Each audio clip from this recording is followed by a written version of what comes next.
रक्षा कैसे की जाती है और हम उसके लिए क्या करें। हमारे बीच एक और बड़ी शख्सियत जिसने इस मुल्क में नौजवानों को सियासत के लिए प्रेरित किया है, और इमरान प्रताप गढ़ी साहब तशरीफ ला चुके हैं। इस्तकबाल फरमाए, 2000 तालियों से ये वो कलम नहीं है जो बिक जाते हों दरबारों में। मोहतरम इमरान प्रताप गढ़ी साहब तशरीफ ला चुके हैं। दिल की गहराइयों से इस्तकबाल, बहुत बहुत मुबारकबाद। तमाम आने वाले साहिबान अपनी वीडियो को तस्वीर रखें। शुक्रिया सर। शुक्रिया सलमान साहब, अदील साहब, लगभग नींद तो आपने डाल ही दी। INCR का बहुत बहुत शुक्रिया।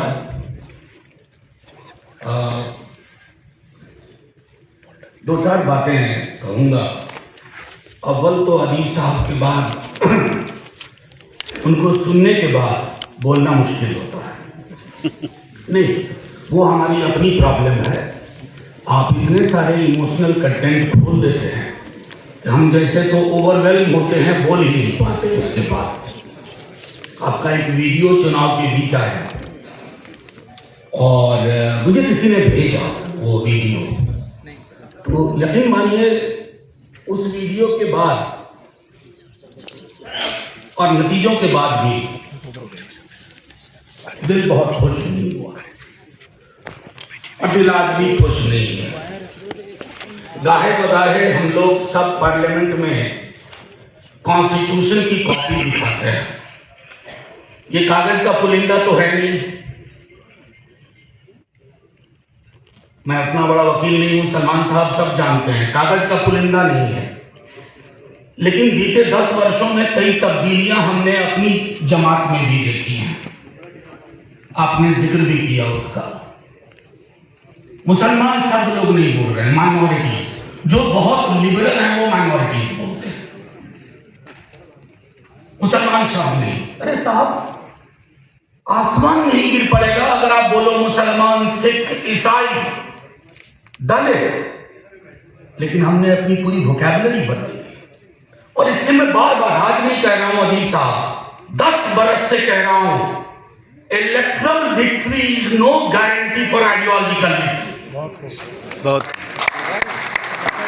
चुनाव अंगणित से जीते जाते हैं, चुनाव अंगणित से जीते जाते हैं। बाइपोलर चुनाव है, एक तीसरी पार्टी खड़ी हो गई, 100 लाख वोट ले गई, आप चुनाव जीत गए। लेकिन वैचारिकता नहीं जीतती। और मैं ये कह रहा हूं कि ये वैचारिकता, ये आइडियोलॉजिकल जो एक लंबी लड़ाई है, वो नहीं जीते ना तो सब जीत कर भी हम हार ही जाएंगे। अदील साहब की एक बात हमको याद है, एक दफा आपने कहा था, क्या करें मुसलमान, चुनाव में पार्टिसिपेट करना भूल जाए और छोड़ दे। इतना पेनफुल था वो सुनना। हमारा एक न्यूज चैनल है, उसका मैं माइक यहां भी देख रहा हूं। चुनाव चल रहा था, 8:30 बजे सुबह वो चला रहे हैं, सारे मुसलमान अपने घर से निकल करके जा रहे हैं वोट डालने। आप क्या कर रहे हैं? खुलेआम कॉल फॉर पोलराइजेशन। और क्यों ना हो साहब, जब इस देश का जिसको सबसे ज्यादा तथाकथित मोहब्बत मिलती है, वो भैंस, मंगलसूत्र, मुजरा, घुसपैठिया, टोटी तोड़ लेगा, बिजली काट देगा। इलेक्शन कमीशन को 20 खत लिखे मैंने, सलमान साहब, खत का जवाब नहीं आया। और अब मुझसे पूछते हैं अपना नाम बताइए, अपनी कॉन्स्टिट्यूएंसी बताइए, अपना फोन नंबर भेजिए। अरे जनाब, मेरे ईमेल के नीचे सारा कुछ है। लेकिन नहीं, हाल में एक सर्वे आया CSGS का, इलेक्शन कमीशन में सिर्फ 28% लोग यकीन करते हैं। इससे ज्यादा लोग तो पंचायत वेब सीरीज के फूलेरा गांव के प्रधान में यकीन करते हैं, जितना हमारा इलेक्शन कमीशन। तो मैं ये सारी चीजें ये इसलिए कह रहा हूं कि ये लड़ाई, फिर से एक बार कहूंगा अदील साहब, पॉलिटिकल पार्टीज की अपनी सीमाएं होती हैं, जिसका जिक्र किया सलमान साहब। उन सीमाओं को तोड़ने के लिए भी सिविल सोसाइटी को दबाव बनाना होगा। इस बार आपने दबाव बनाया, थोड़ा फर्क आया, लेकिन अभी बहुत फर्क की जरूरत है। पोलराइजेशन हो जाएगा। अरे जिस देश में पोलराइजेशन को हकीकत बना दिया, अब प्रधानमंत्री जी के कई लोग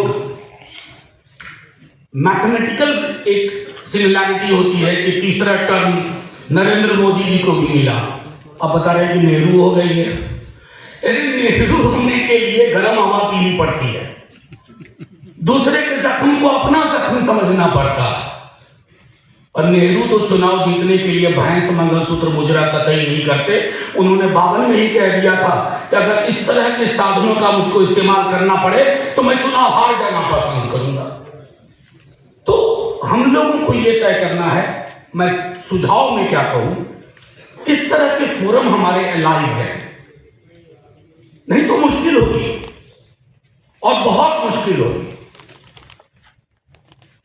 2-4 लोगों को छोड़ के उमर खालिद के बारे में कौन बोल रहा है, मीरान हैदर के बारे में कौन बोल रहा है, खालिद साथी के बारे में कौन बोल रहा है, स्टैन स्वामी इस दुनिया से चले गए, कितने अपोजिशन लीडर्स ने बोला। यह आप व्यक्तियों की बात नहीं है, माफ कीजिएगा, हो सकता है, लेकिन इन सबका गुनाह क्या है, आज तक तो कोर्ट गुनाह नहीं तय कर पाए, तो हम चुप क्यों हैं? असल में हमारी चुप्पी का एक व्याकरण है, there is something called grammar of silence, और grammar of silence Modi ji की अचीवमेंट है। उन्होंने बोलेगा संविधान की किताब हाथ में लेकर लहराने से नहीं टूटेगी। सबसे आसान काम है, भला हो ईस्टर्न बुक कंपनी लखनऊ वालों का, उनकी सारी कॉपीज बिक गई। हम तो कई वर्षों से निर्मला जी को दिखाते थे आर्टिकल 39 के लिए कंसंट्रेशन ऑफ वेल्थ, मेरी वाली संविधान की किताब घिस गई है, लेकिन राहुल जी ने दिखाया तो बिक्री और बढ़ी। मैं सिर्फ ये कहना चाहता हूं कि उस किताब को सड़कों पे लाना होगा, सिर्फ संसद से काम नहीं चलेगा। दूसरी चीज, एक सॉलिडारिटी विकसित करनी है, जिसका भी अभाव देखा। किसान अगर सड़कों पे है तो हम भी सड़कों पे होना चाहिए। अगर मुसलमान के साथ कुछ हो रहा है तो किसान मजदूर को भी होना चाहिए। सलीम साहब है यहाँ, मुझे बेहद अफसोस हुआ है इनके चुनाव हार जाने का, क्योंकि सलीम साहब की मौजूदगी कई तरह की गारंटी होती है। ये पार्टी लाइन के हिसाब से चीजों को नहीं सोचते हैं, तो वो मैं समझता हूं वो चीजें शुरू होनी चाहिए। और एक आखिरी बात कहूंगा, हो सकता है हमसे भी गलतियां हुई, आप मौका दीजिए, लेकिन हमारे कंधे पे दबाव बनाते रखिए। हर पॉलिटिकल पार्टी को यह सोचना होगा कि आप इस देश की सियासत में अगर आप सत्ता में वापसी करते हैं, टूटे फूटे समाज को लेकर के, कटे छटे समाज को लेकर के, तो वैसी सत्ता नहीं चाहिए। ये कहने का, ये बोलने का मादा होना चाहिए। We don't seek a power which is basically based on the foundation of polarization. पूरा चुनाव मतलब मैं तो बैकरूम का काम ज्यादा दिख रहा था, डेली काम चल रहा था, आज वहां ही आ गए, पीएम ने आकर यहां ये बोल दिया, हम डर से परेशान रहते थे, तब फिर देखो वहां हिंदू मुसलमान होगा। बस इस बात को कहूं कि थोड़ा इस देश की अवाम को भी क्रेडिट दिया जाए। इतनी कोशिशों के बाद उस रूप में पोलराइजेशन नहीं हुआ जिसको इन्होंने 22 जनवरी को सोचा था। 22 जनवरी के बाद इनको लगा था अब चुनाव की कोई लड़ने की जरूरत ही नहीं है, जीत गए। उस चक्कर में हमारे एक अच्छे खासे साथी बिहार से उधर चले गए।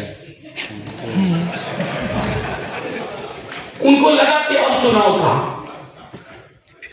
तो इस मैंडेट ने 2 चीजें की हैं। सामने वाले को यह बता दिया कि मी माई एंड माइन नहीं चलेगा, मैं, मेरा, मुझको, मुझसे पहले सन्नाटा, मेरे बाद अंधेरा, ये खूब बेचा गया था। लोग रोते हुए तस्वीर लगाते थे कि मोदी जी नहीं होंगे तो क्या होगा, मोदी जी नहीं होंगे तो देश का क्या होगा। एक बच्चे ने कहा बढ़िया होगा, छोटा सा बच्चा था, मतलब बहुत बढ़िया होगा। वो छोटा बच्चा, ये तो मैंडेट उधर की बात है, जिसको वो स्वीकार नहीं कर पा रहे हैं। राष्ट्रपति जी के अभिभाषण में लिखवा दिया कि बड़ी मजबूत निर्णायक सरकार। कहां का भैया 240? कांग्रेस को भी कम हो गई 2009 में इतने ही आए तो सीने पे हाथ रखकर किसी कांग्रेसी ने नहीं कहा था अरे बहुत बड़ी मेजॉरिटी आई है। It's a working majority which depends on एक साइकिल हैदराबाद वाली उस पर निर्भर है और एक तीर बिहार वाला। जिस दिन तीर साइकिल पर बैठा फुर्र हो गया उस दिन मेजॉरिटी चली गई। दूसरी जो हम विपक्ष के लोग नहीं समझते, मैंडेट हमारे लिए भी कुछ कहता है और वो ये कहता है कि डरो मत सिर्फ बोलने की बात नहीं होनी चाहिए, ये हमारी जिंदगी में उतरना चाहिए। डरो मत, चुप मत रहो। चुप्पी तोड़ने का मैंडेट है और अगर इस मैंडेट को हम समझ नहीं पाए तो बड़ी मुश्किल होगी। मैं आप सबका बहुत बहुत शुक्रिया अदा करता हूं। हाल में एक यंग लड़के की बड़ी अच्छी कविता पढ़ी मैंने। अदनान नाम है उसका, जामिया में पीएचडी कर रहा है। इतना बढ़िया उसकी कविता पढ़ी मैंने, संग्रह मंगवाया है, आप सबको मौका लगे पढ़िए। कई रोमांटिसिज्म में हम जीते हैं, गंगा जमुनी तहजीब और ये वो भाईचारा, ये सब नए सिरे से बनाना होगा। वो दीवारें ढह गई, वो पुल ढह गए, सब नया बनाना होगा। नया बनाने में वक्त लगेगा लेकिन बनेगा जरूर। और अजीब साहब कोई अफसोस नहीं होगा, हम लोग 47 वाला जो मुल्क था ना उस पे आएंगे, अच्छे से आएंगे, धमाके से आएंगे।